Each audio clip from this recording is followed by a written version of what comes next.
Alors, je m'appelle Michel Sell, donc je suis Fressilloux à la base, donc né à Fraisse. Alors, pourquoi j'ai repris MJ Management? Le territoire, tout simplement, parce que mes parents et mes grands-parents étaient de Montfaucon. Le Haut-Lignon, ça m'a toujours parlé. Je venais faire du vélo au Chambon-sur-Lignon. Tout ça, ça m'a animé pendant une période de temps. Et j'ai dit, au lieu d'aller faire un aller-retour à Saint-Étienne, de monter sur Tence, c'est bien plus agréable. Et j'ai trouvé des très belles personnes au sein même de l'effectif de Managing Nord. Alors, MJ Managing Nord, un parcours assez technique quand même. Des tourneurs, des fraiseurs, des ajusteurs, des monteurs. C'est un métier très exigeant, avec une valeur technique très élevée. Alors, j'ai trouvé tout de suite un personnel investi, très compétent, très compétitif. Sauf que quand j'ai commencé, en novembre 2006, et à aujourd'hui, il y a un fossé. C'est des profils qu'on trouvait très facilement il y a une dizaine d'années. Aujourd'hui, c'est de plus en plus rare. Pourtant, c'est hyper intéressant. Aujourd'hui, c'est piloter de la commande numérique, créer de la valeur ajoutée, avoir un lecteur de plan et être très investi. On est bienveillant dans le sens où on prend des seniors et des juniors de telle façon à tutorer et transmettre ce savoir-faire. Éduquer,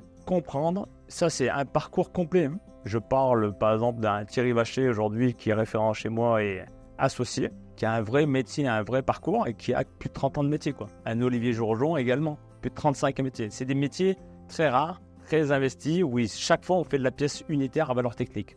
Donc ça demande une vraie exigence, une vraie passion d'abord, se retrouver ensemble dans ce cercle vertueux qu'on essaie d'animer et qui est agréable. Après l'acquisition d'MJ Managing Nord, au bout de quelques années, je me suis rendu compte que si on démontait des pièces sur place dans des sous-ensembles, on aurait une meilleure expertise, une meilleure capacité à analyser les choses. L'émergence de tous ces pôles d'activité ou de dynamique, c'est Aura Metal. On a voulu recentrer ça sur une espèce d'entité commerciale, Aura Metal. Au total, c'est 75 personnes, 14 millions de chiffres.